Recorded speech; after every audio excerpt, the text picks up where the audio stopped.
Hi, in this video, we are going to talk about how to customize controls in LabVIEW. So in order to customize, firstly, we should learn why we need customization. We have a lot of options when it comes to UI in LabVIEW. We have this modern palette, we have this NXG palette, we have silver, system, classic, express. So we have a lot of options when it comes to UI elements. Even we have option to download third-party libraries as well. But if you want to customize your element as per your creativity, then there is a way to customize the icons.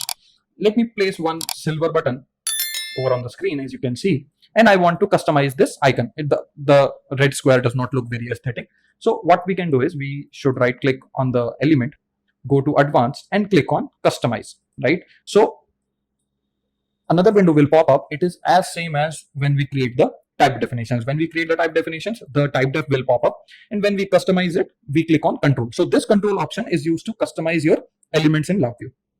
So click on this button over here. It will change your mode to customize mode. Whenever we click on this customize mode, the layers of this button will be visible to you.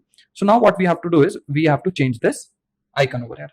What we can do is either we can delete this or we can replace it. So if we have to replace it, we have to click on import from file or import from file at same size. Let me click on import from file, and I've already downloaded one stop icon, as you can see over here. Click on OK, and now as you can see, the icon has replaced the red square.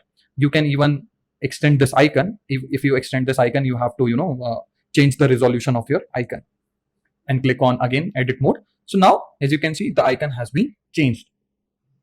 Close this window. It will ask you to replace the original button. Yes, I want to replace it. Now it will ask whether you want to save this control or not.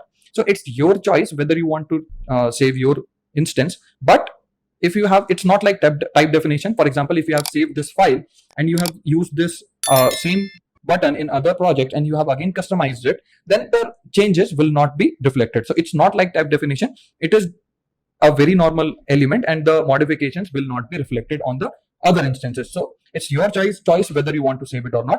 I don't want to save it at the moment. So let's click on don't save. Now my icon or the button has been changed. So this is how we customize our controls in LabVIEW.